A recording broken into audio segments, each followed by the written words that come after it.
shocked. I was like, this is gonna look way too moody. It was fun though. Good. Testing, testing 1 2. Audio check. Testing 1 2. 1 2 3 4 5 6 7 8 9 10. Testing audio check. Testing 1 2. 1 2 3 4 5 6 7 8 9 10. Testing 1 2. Audio check. Mic check. Testing 1 2. 1 2 3 4 5 6 7 8 9 10. Mic check. Testing 1 2. 1 2 3 4 5 6. Next one. Just podium? All of them? Testing 1 2 1 2 3 4 5 6 7 8 9 10. Good? Do you know whose job that is? Huh? Hello. Testing. Aaron, can I borrow your ladder? Absolutely.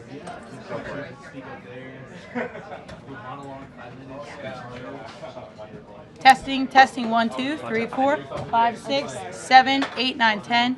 Testing 1 2 3 4 5 6 7 8 9 10. Testing, mic check. Good. Good.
I have pocket wizards that would save batteries.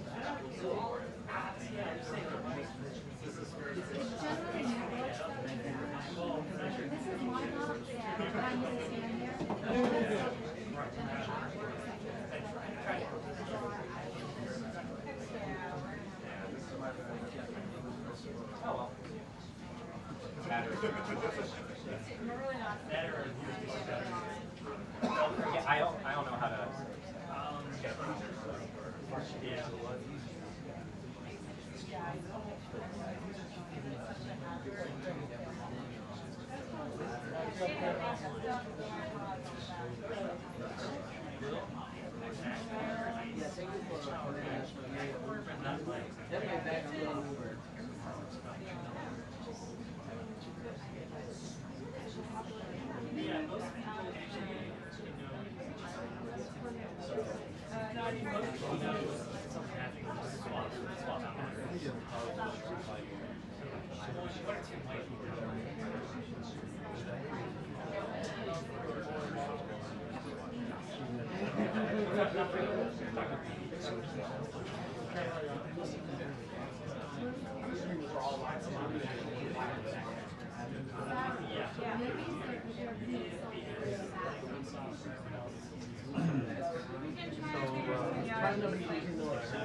Is there a storage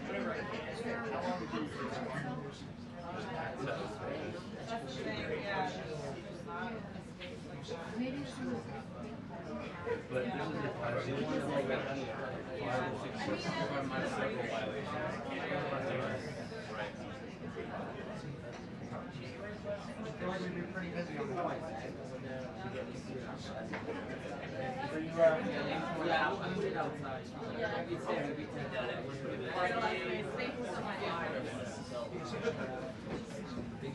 Call the boat on I kept on calling the passport I'm having to go again. Let's crank it down.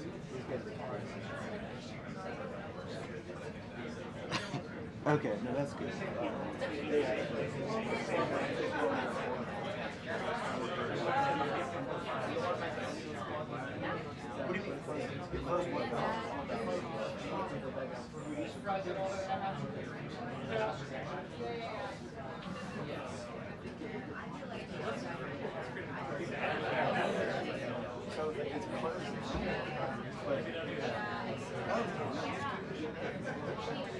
The tripod is for my brother.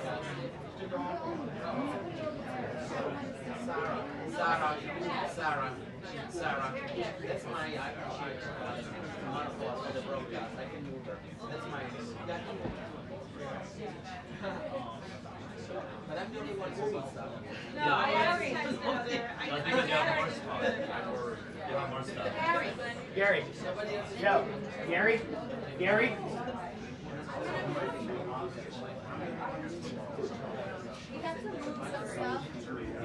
Sorry? Come here, I need your help. What? We have to move some stuff in your house. Good stuff.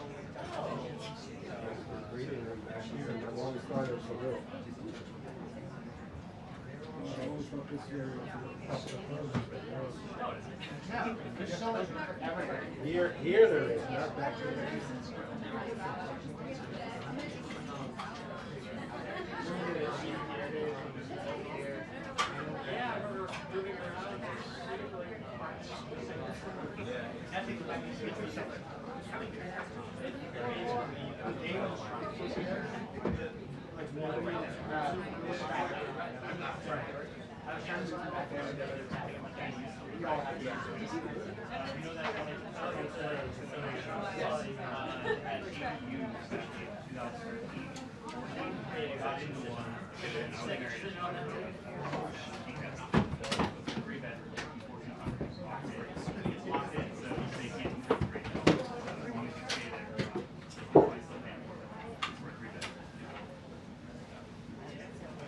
Where are you going, Sarah? I'm moving this store. Oh, you're moving. I thought you were going someplace. What's in the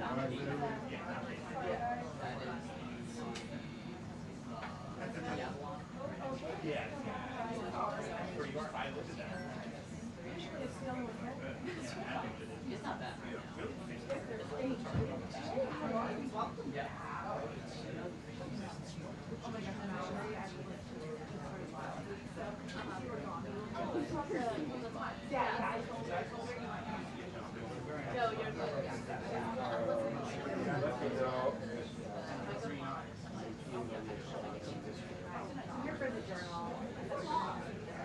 Yeah, I'm just seeing it, right? It's always lower. You're all done. The person done. Go lower or you go higher. Oh,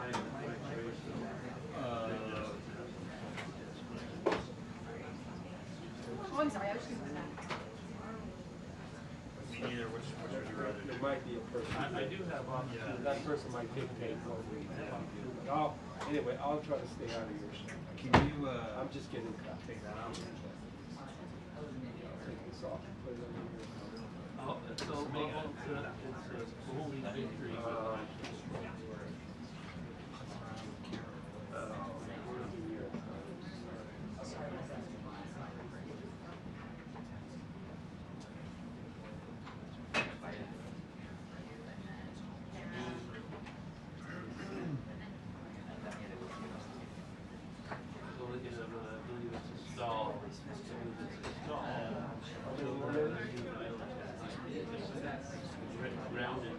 Well, no. It's like one.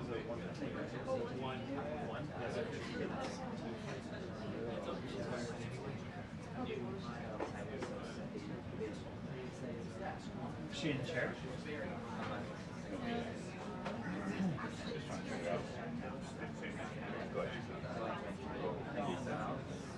What's your game plan? Are you coming back here? I might just figure it No, you're not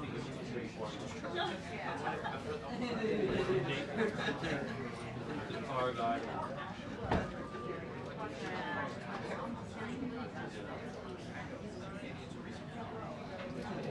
But it's been a long time.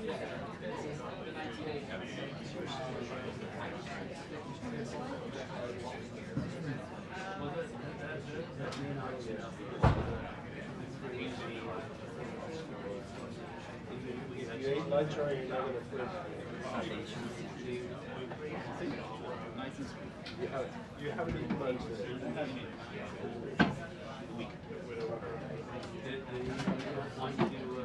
Yes, You've been hard. Okay. Implementing anything? Implemented? Oh, I don't know. I used the Kindle on Friday. I worked 17-hour days. Will you double? Yeah, all day. 6 a.m.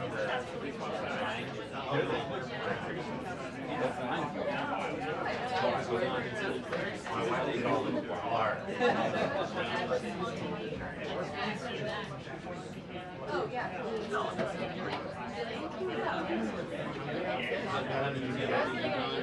We got anything? Well, I did. My kid got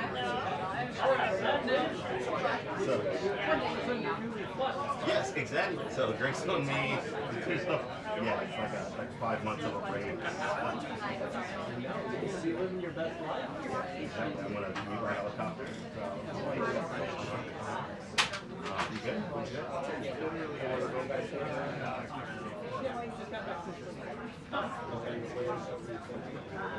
My own job is Paris or? main number here is I like it. Back at it.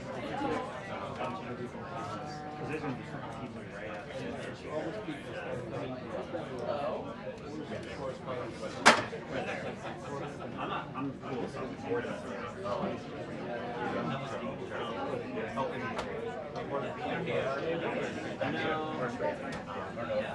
We're still at the We're trying to put this chair right here. It's a good or down here. Trying to fit it.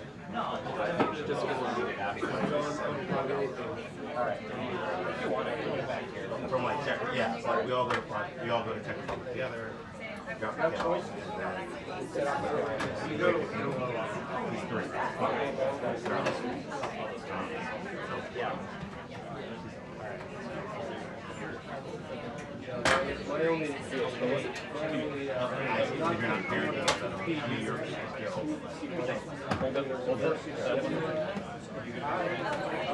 we're just talking about things. Have a seat. We need to adjust to you.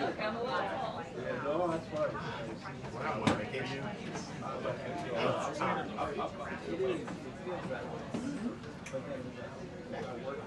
Yeah.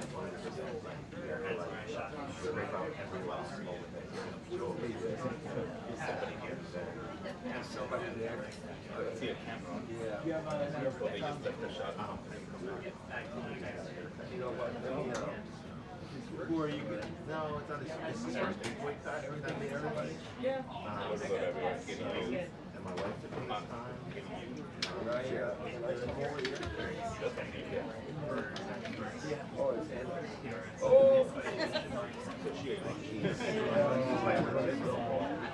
an ounce of food. So my wife said, "You're not staying." You're not staying in Yeah, I mean, he's like just fundamental change. So he's great. We're in the home stretch before it between 3K. You just kind of, get everywhere. We're into a neighborhood school, like 2 blocks from our house. It's great, but we also want them to do language, like immersive language, or French. And so we're waiting on the wait list.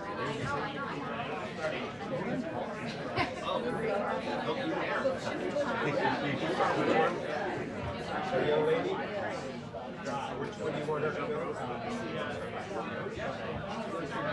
Which way? To the left?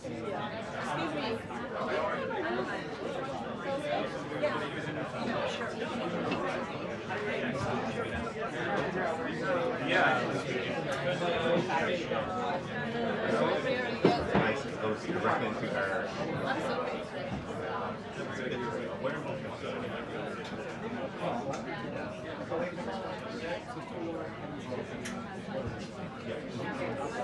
Yeah, where he killed the dog. Oh, okay. The remainder.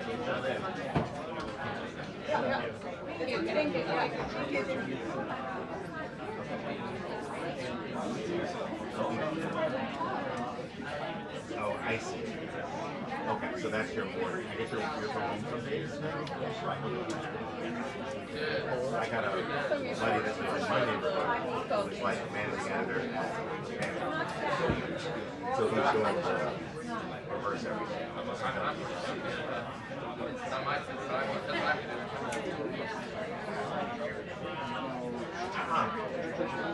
Yeah, sure.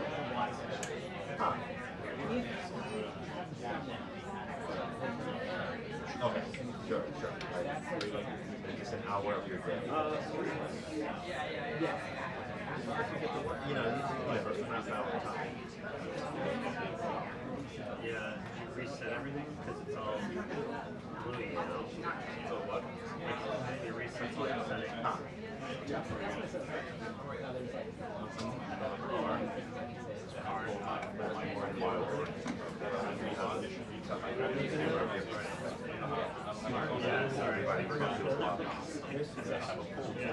I mean, I use the full free on Friday. Yeah. So I have a. He's in my camera. No, you don't. There was dying from getting short. So I have to power that. My phone that I use. So that way when I travel, I use my phone. So I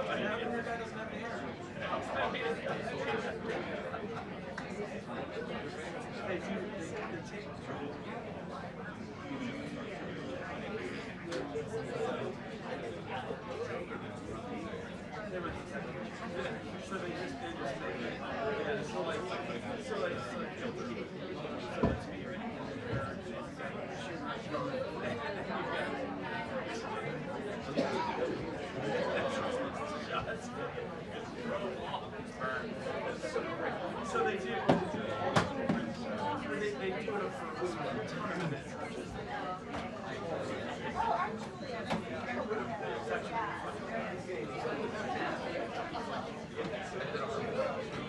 I checked with yours this morning. Just tap me.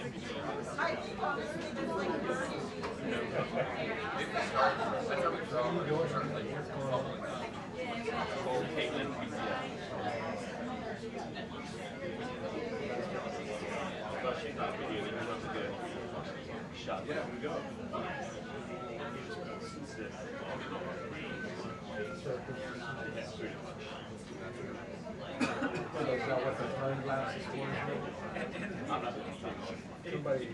Somebody from the shop. Oh, really? I don't know. I didn't see that.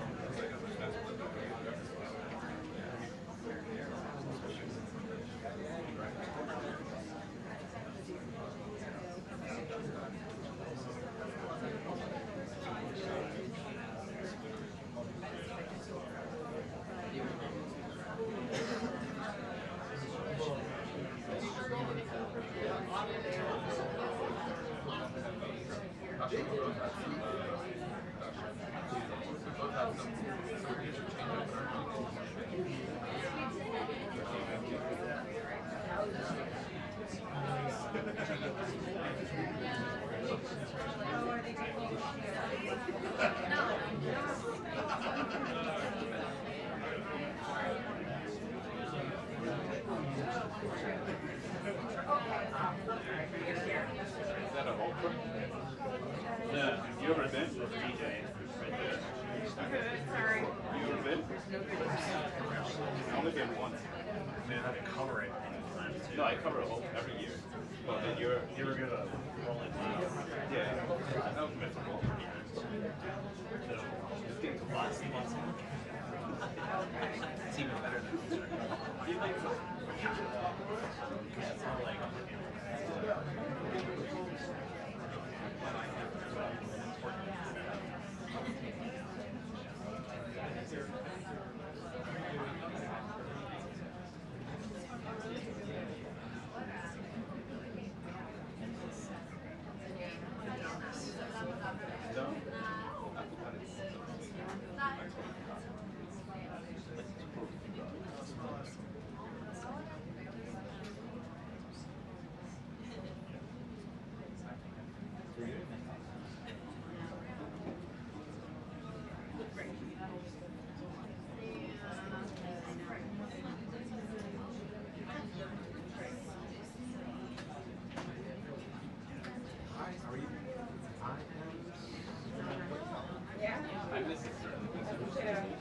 He is. Memorial Day week. I know. I'm not ready for this. I'm not ready for it. He's like August to come. September. But he's young. I mean, he's young. Shows the morning after. Gosh, I never seen with the shoes. Do large dress for that. Officers out there. I'm thinking You know gold. what I mean?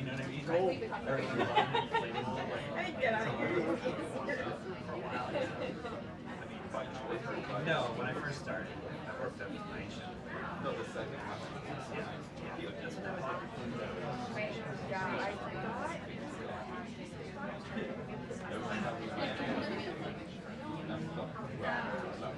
I realized that like honestly, I'll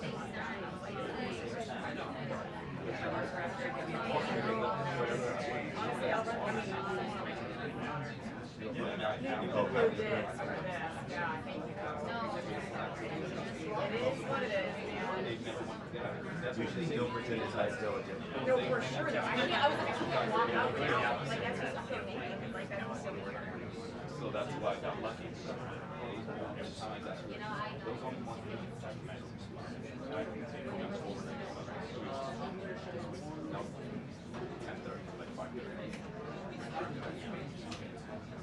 But yeah, Miami, you know, that's two guys.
just sound like a supervillain. But an OT.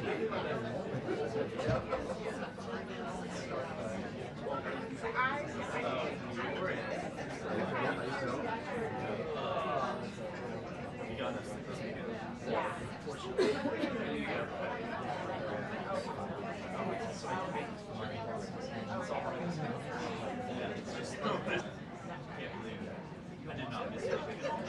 Skipping 15 years. The crowds were actually trying to read out top of the team. And just drive through Sunday. It took me like 45 minutes just to get through You are really happy with that. It's a tiny bit of jealousy on my poor dad.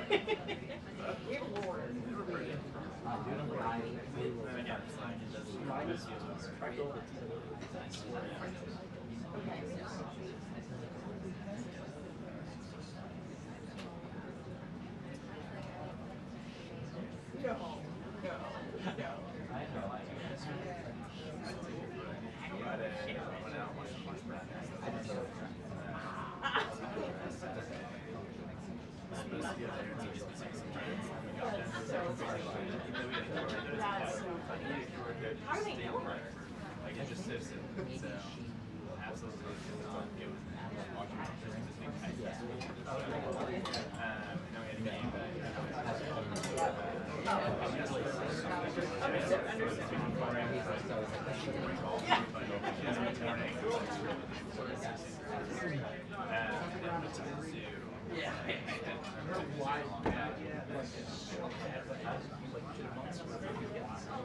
I always cry. My time is very valuable.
Oh, hello. Thank you. It was on Saturday. No, hardly. Not there yet. How did you sell? Hello. How we do?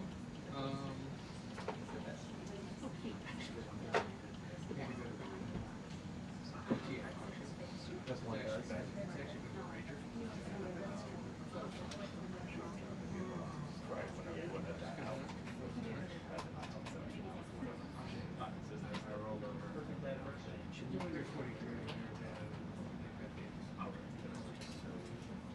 You're lucky you get to. He's like, I'm scared.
Scavenger around.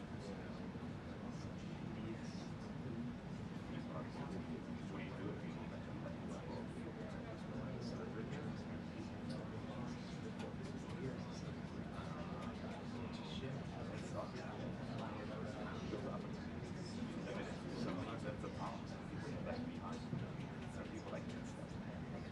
so that's how people can bash behind us. He applies like hey, and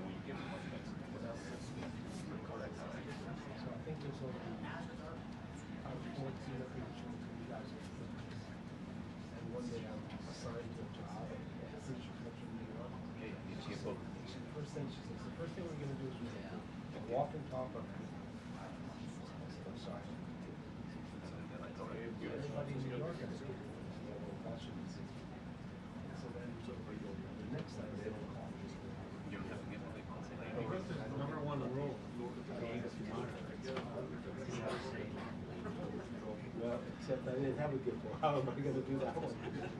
How is he do the walk and talk? Gotta run away and be like, yeah. No, I said, I've got a nice wide angle. I can do it off the shoulder with a wide angle. And that's what we end up doing. But it's like, you know, everybody should have the same.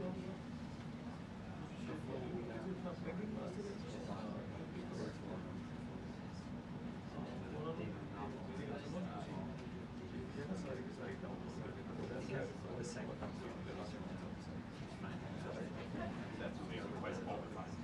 They need you behind. It's the same in our shop.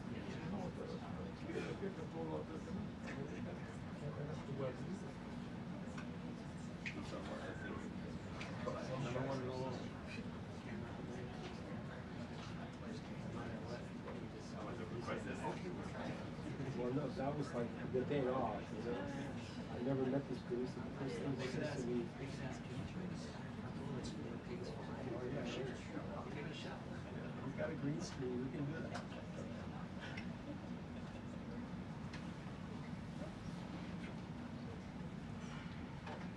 2 minutes until the briefing, 2 minutes until the briefing. Let's go.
Good afternoon, everyone.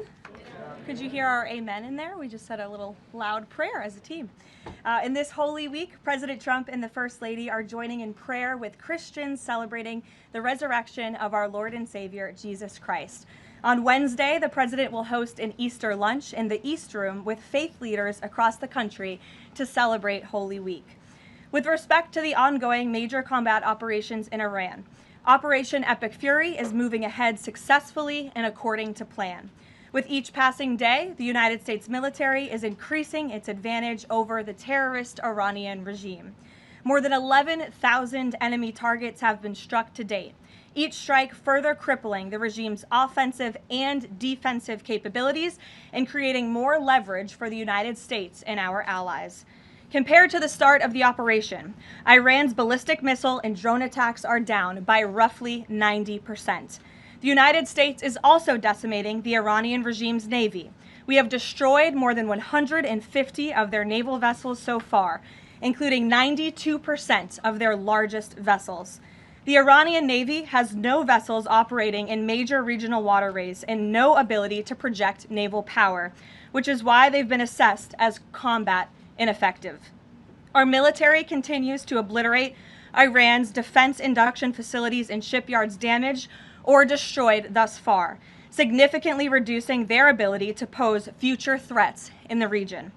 U.S. and Israeli joint forces control the skies and have asserted air dominance over Iran, completing more than 11,000 successful combat flights thus far.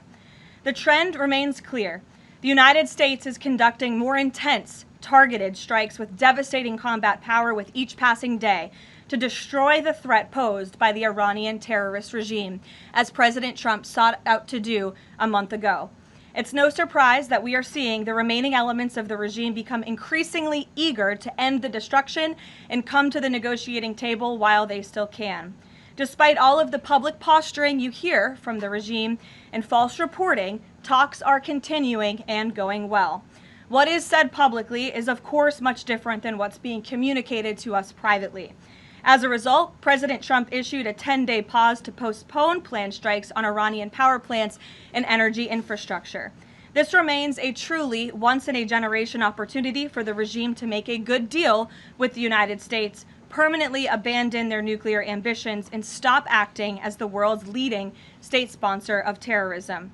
If the Iranians reject this golden opportunity, the greatest military in the history of the world continues to stand by to provide President Trump with every option available to ensure this regime continues to pay a grave price.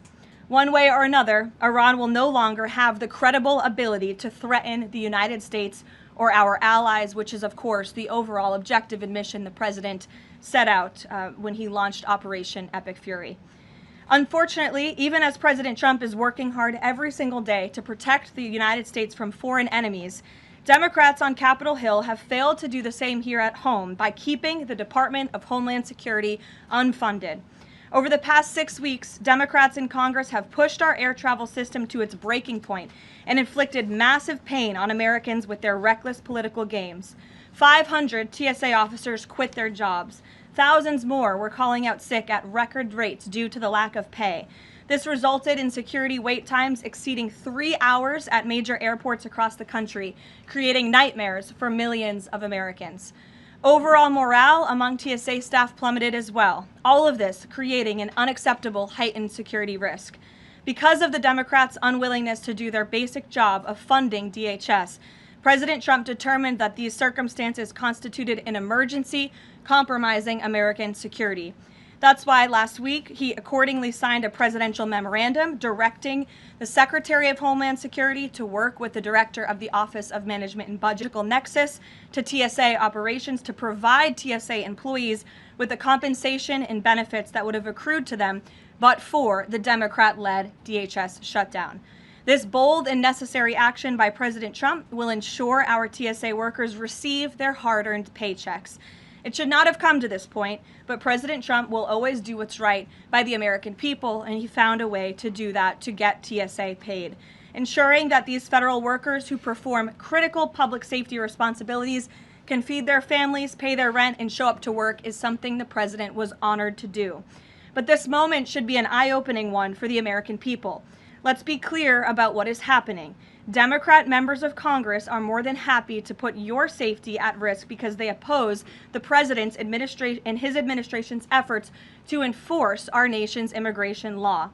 Democrats refuse to fund ICE because they want millions and millions of illegal aliens to pour into the country just like they were under the Biden administration. They want murderers and rapists and thugs to remain in your communities rather than be removed by ICE and Border Patrol agents. The Democrats created this mess. They are the reason for long lines at airports and tens of thousands of employees going without pay. Once again, President Trump is cleaning up their mess because he cares more about the American people than destructive, petty, partisan politics. With that, I will take your questions today. Here in our new media seat, we have Wid Lyman. Thank you for being here. And why don't you kick us off? Thank you. Happy Easter. Thank you. You as well. 2 questions for you. Thank you. There are some concerns the administration is starting to change its position on deportations, border enforcement, possibly asylum policies. What would you say to Americans that are somewhat concerned that the shift has happened? Sure. Well, while there has, of course, been a change in leadership at the Department of Homeland Security with former Senator, now Secretary Mullen, joining the president's cabinet, I can assure the American people there has not been a change in policy. It has always been the policy of this president and this administration to deport the worst of the worst illegal alien criminals from our communities. That's something I know Secretary Mullen remains wholeheartedly committed to doing.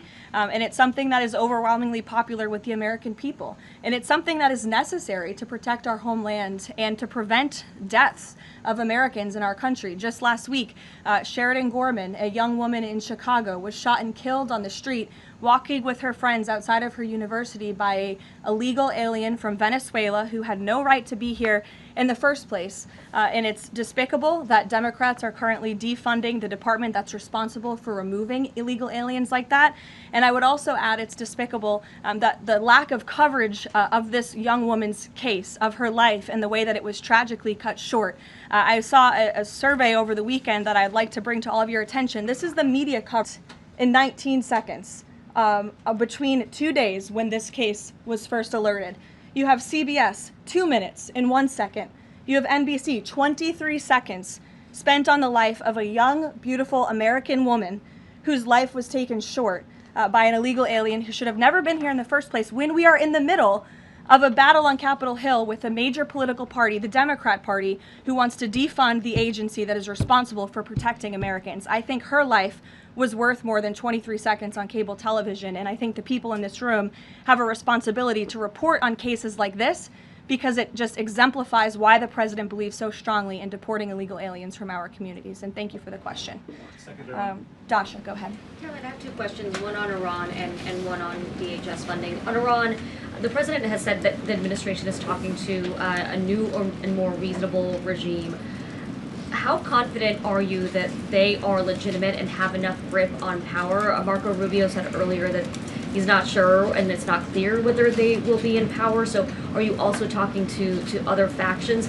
As a president is trying to make a deal, how do you ensure that you're making a deal with the people who can actually implement it? Well, that's part of the ongoing process that's taking place and the ongoing negotiations. Of course, anything that they say to us privately will be tested, and we will ensure that they are being held accountable to their word. And if they are not, the president has laid out the military consequences that the Iranian regime will see if they don't hold true to the words that we are hearing privately behind the scenes. When the president says more reasonable, again, these folks are appearing more reasonable behind the scenes privately in these conversations than perhaps some of the previous leaders who are now no longer on planet Earth because they lied to the United States and they strung us along in negotiations, and that was unacceptable to the president, which is why many of the previous leaders were killed.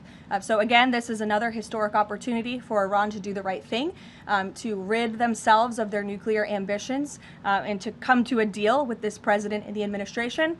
Or again, they will see the grave consequences of the United States Armed Forces, which they are continuing to see every day throughout this operation. On DHS, how long can the administration keep paying TSA without action from Congress? And not to be hyperbolic, but given the airports were really the pain point that was pushing both sides to talk to each other, I mean, do you see a way for DHS to reopen? Is it possible that this keeps going through the midterms? Well, we certainly hope so. I mean, of course, the president just can't keep signing presidential memorandums and proclamations every time Congress fails to do its job, and every time Democrats are holding our entire country hostage, picking and choosing which programs and agencies they want to fund just because they don't like this administration's policies. That's not how it's supposed to work. They voted 7 times against funding DHS over partisan and political reasons. And so, again, the president has stepped in to do the right thing at this moment in time, but the president is also encouraging Congress to come back to Washington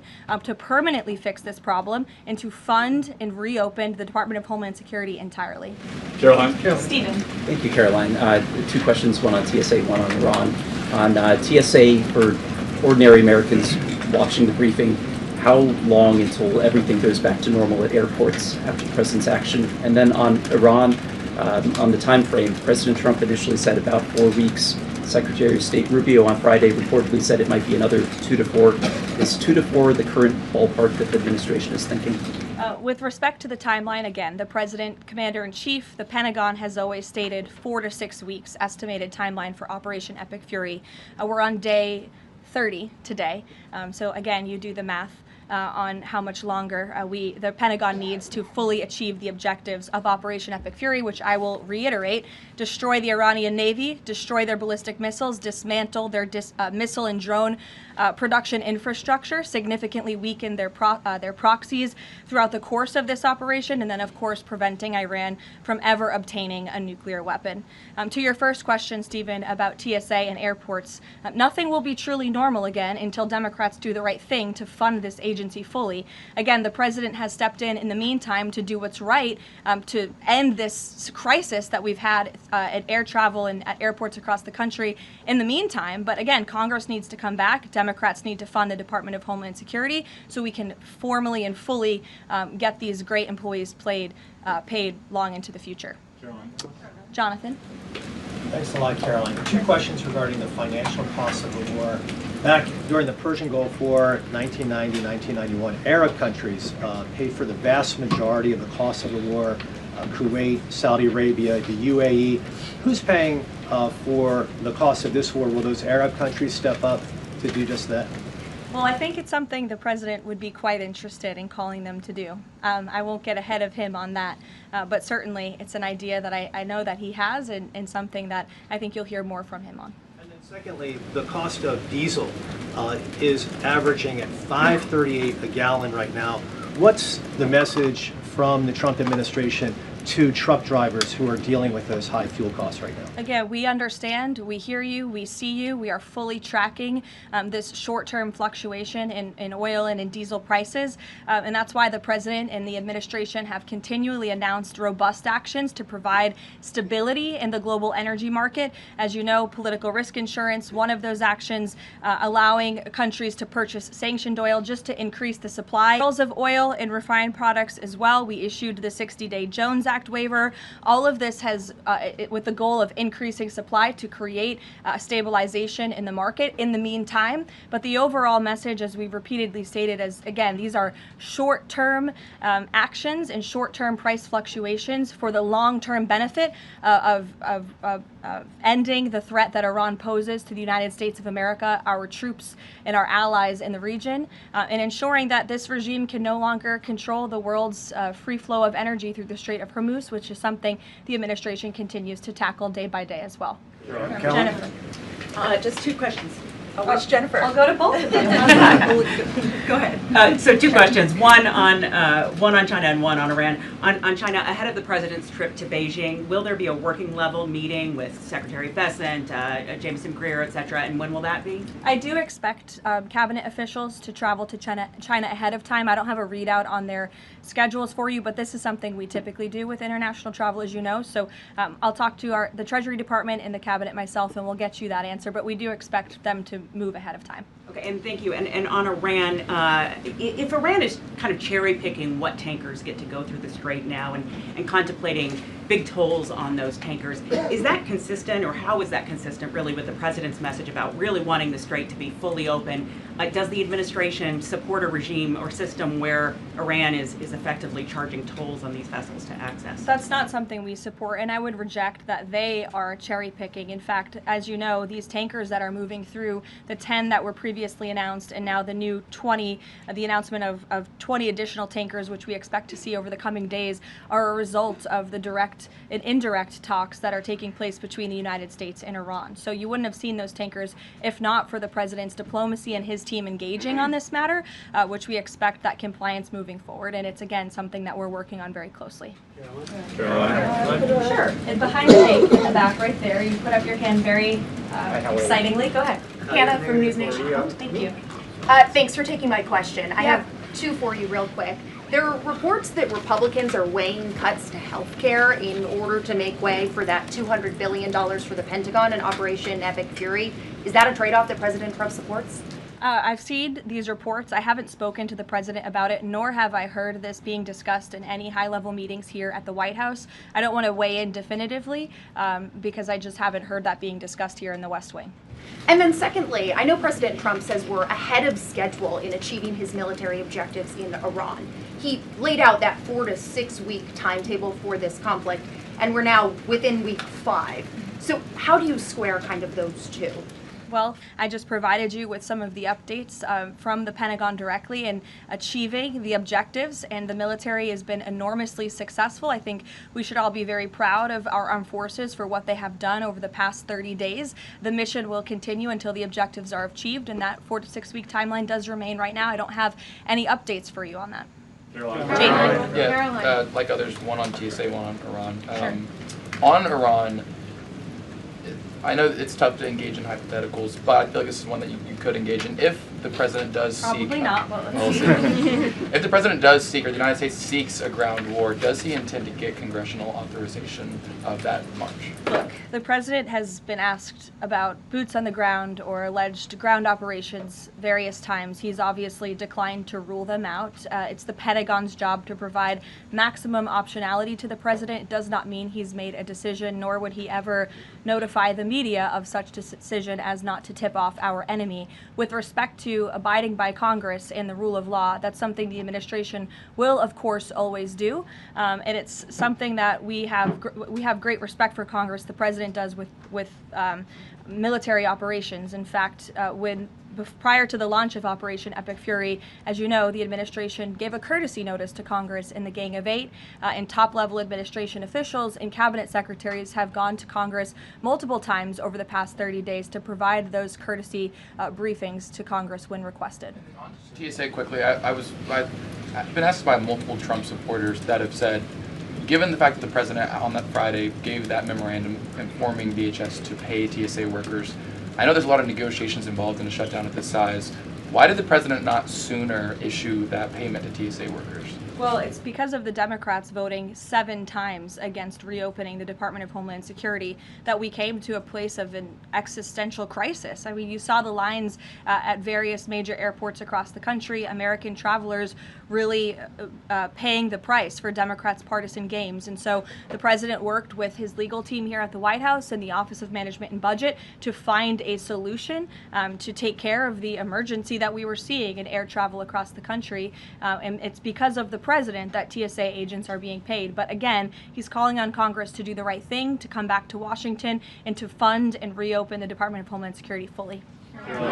Sure. Hi, Lindsay Ellis from the Wall Street Journal. I'm trying to square the 4 objectives laid out by the administration with the goal of reopening fully the Strait of Hormuz. Would President Trump declare victory and wind down military operations if the 4 objectives are met but still passage remains quite slow through the strait? Look, as I've said repeatedly and as the president has laid out, the objectives of Operation Epic Fury are as follows: destroying the Iranian Navy, destroying their ballistic missiles, dismantling their defense industrial infrastructure that produces those weapons that have long threatened the United States and our allies, and then, of course, preventing Iran from ever obtaining a nuclear weapon. The full reopening of the Strait is something the administration is working towards, but the core objectives of the operation have been clearly defined for the American people by the Commander-in-Chief. Garrett. The President posted this morning about, his threat that on leaving Iran, he said we might blowing up and completely obliterating all of their electric generating plants, oil wells, Harg Island, and possibly all desalinization plants. Under international law, striking civilian infrastructure like that is generally prohibited. Why is the President threatening what would amount to potentially a war crime with the U.S. military? And how do you square that with the administration repeatedly saying that the U.S. does not target civilians? Look, the president has made it quite clear to the Iranian regime at this moment in time, as evidenced by the statement that you just read, that their best move is to make a deal, or else the United States Armed Forces has capabilities beyond their wildest imagination, and the president is not afraid to use them. That's not what I said, Garrett, and you're saying the word potential for a reason, because I'm sure some experts are telling you that in your ear to try to ask me that question. Of course, this administration and the United States Armed Forces will always act within the confines of the law. But with respect to achieving the full objectives of Operation Epic Fury, President Trump is going to move forward unabated, and he expects the Iranian regime to make a deal with the administration. To that end, which of those objectives would destroying a desalinization plant most help? Haley, go ahead. Thanks, Caroline. I want to follow up on Iran. When you're describing that the Iranians you're in contact with are being more reasonable this time around in discussions, what specifically are you hearing that is leading you to that conclusion, and how are you defining what's reasonable versus unreasonable in that regard? I'm not going to detail the private and sensitive conversations that are taking place between the United States and Iran right now. But generally speaking?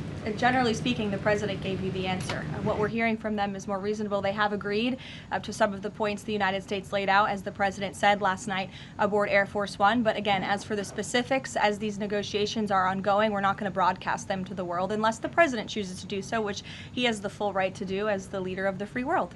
Caroline. On Cuba, the president threatened to tariff any country that would send oil to Cuba, but now the U.S. is letting this Russian tanker to Cuba. Is this a policy change, or is he willing to let more tankers into Cuba now? This is not a policy change. There has not been a formal change in sanction policy. As the president said last night, we allowed this ship to reach Cuba in order to provide humanitarian needs to the Cuban people. These decisions are being made on a case-by-case basis. And as the administration has said, leadership change, but there has been no formal change with respect to sanction policy. So you could expect more tankers to go to Cuba? Again, these decisions are being made on a case-by-case basis right now. Thanks, Caroline. You addressed this a little bit in the opening, but just to follow up, because Americans are sort of seeing these conflicting messages between the United States and Iran. I know the president insists that negotiations are underway. As you just mentioned, he's also said that Iran has agreed to most of the 15 points. We just heard from Iran again. They're saying no negotiations are taking place. They're calling the proposal excessive, unrealistic. So how do you square that? How do you explain that discrepancy between the two? I think the American people are smart enough not to take the word of a terrorist regime that has chanted death to America for 47 years at their word. And I hope the journalists in this room are wise enough not to take an Iranian regime that has repeatedly lied about our country, about our values, about everyone in this room, frankly, for nearly 5 decades. So I think the American public are smart enough to understand that. And just to follow up on the objectives, you laid them out, but I know the president has set a deadline for April 6th in just 1 week. What does the president need to see to not move forward with those strikes by April 6th? Well, I think he said it in his Truth Social post this morning. He wants to see a deal over the next 10 days. That timeline is waning, several days left, and we'll see. I won't get ahead of it. We'll see what happens in the end of the 10-day period. Caroline, thank you. One on Iran, one on the shutdown. The president continues to say the U.S. is in conversations with a more reasonable regime, but there are now hundreds of U.S. Special Operations Forces, including Navy SEALs and Army Rangers in the Middle East, as well as thousands of other troops already deployed. So is he trying to end or intensify the conflict? The president is focused on achieving the objectives of Operation Epic Fury. With respect to forces that are on the ground in the Middle East, it's the job of the Pentagon to create maximum optionality for the commander-in-chief. It does not mean the president has made any additional decisions. Again, he remains focused on ensuring that the Pentagon continues to achieve the objectives of the operation that was launched 30 days ago, and we're well on our way to doing that. So if an American sit at home hearing him say, I want to talk, but I keep seeing them send troops to that region, what are they to make of what's going on? There's two tracks here. The president has always said that diplomacy is his #1 option and priority. Again, he tried earnestly, in good faith, to engage in diplomacy with the Iranian regime prior to this operation being launched in the first place. He wanted to strike a deal, and he sent his top negotiators to do so. They spent extensive amount of time and effort trying to strike a deal, and unfortunately, the previous regime, again, many of those leaders no longer with us here on Earth because they faced the consequences of the United States military. So, but it does not deter him from focusing on the military objectives that he set out 30 days ago and that our military is continuing to achieve day by day. On the shutdown, he signed the national emergency order last Thursday, making sure TSA officers will be paid. There's still other civilian DHS employees, however, who are not being paid. Yes. He signed something similar to ensure they also get paid? Look, the president will always look into ways that we can make sure that the American people are being taken care of and doing what's right by the American people. But again, it's ridiculous that the president even has to go to the length of working with the legal team and the Office of Management and Budget to identify these funds. It is the job of Congress to fund these agencies. And Democrats in Congress have voted 7 times against funding the Department of Homeland Security. Congress should come back and they should get it done.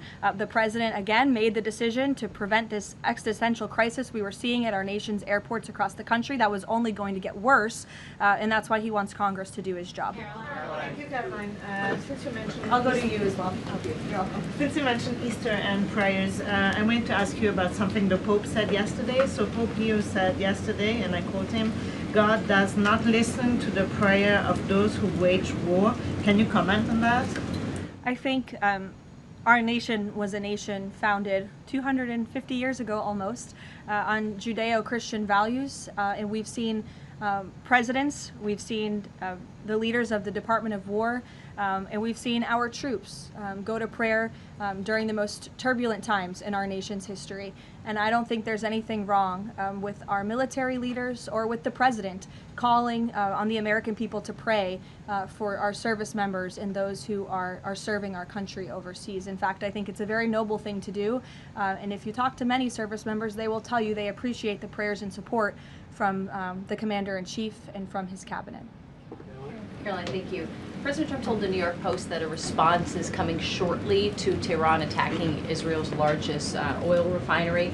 Is there a timeline on that? Is that tied to the success or not of the negotiations? I don't have any updates for you on the president's comments. Does it consider the IRGC in control of Iran? Well, look, as Secretary Rubio said today, the leadership is very fragmented. We have really neutered their intercommunication systems, and that's part of this process of diplomacy to continue figuring out exactly who's in charge. I know they appointed a new Ayatollah, haven't seen or heard much from him, and so that's part of this diplomatic process that's underway right now. I'll take a few more. Solon. Thank you.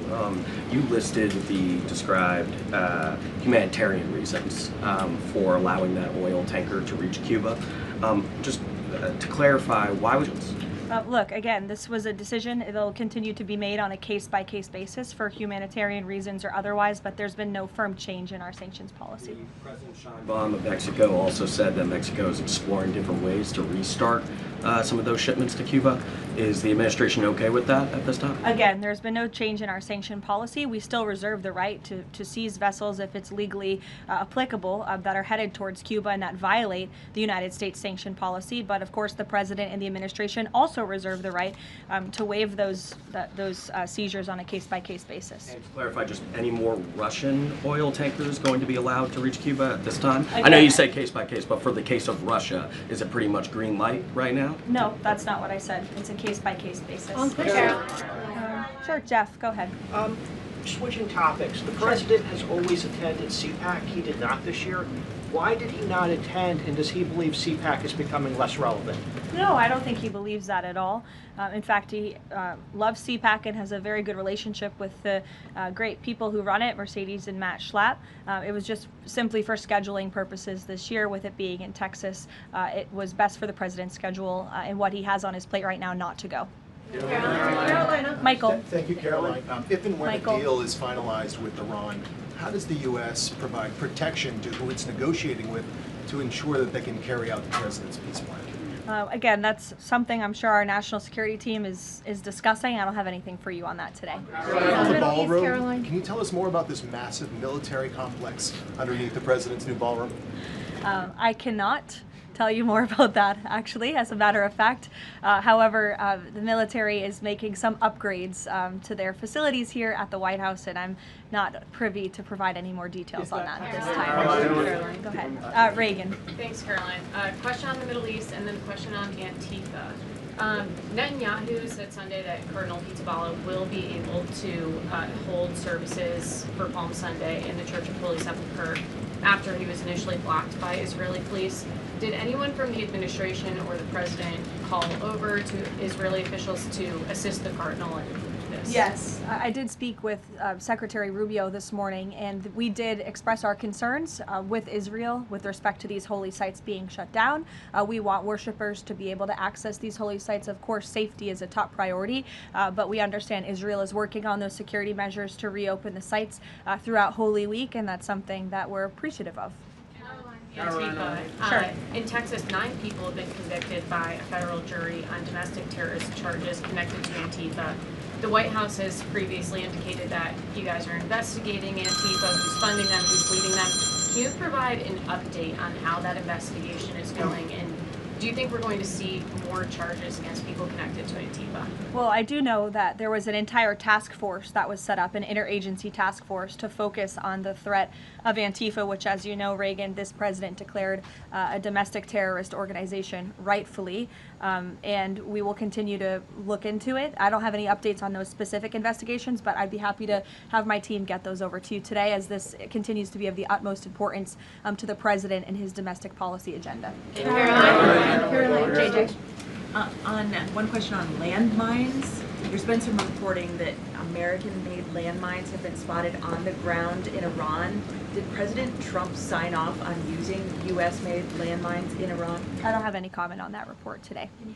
Caroline, whether they're being used at all? I don't have any comment on that. Karen.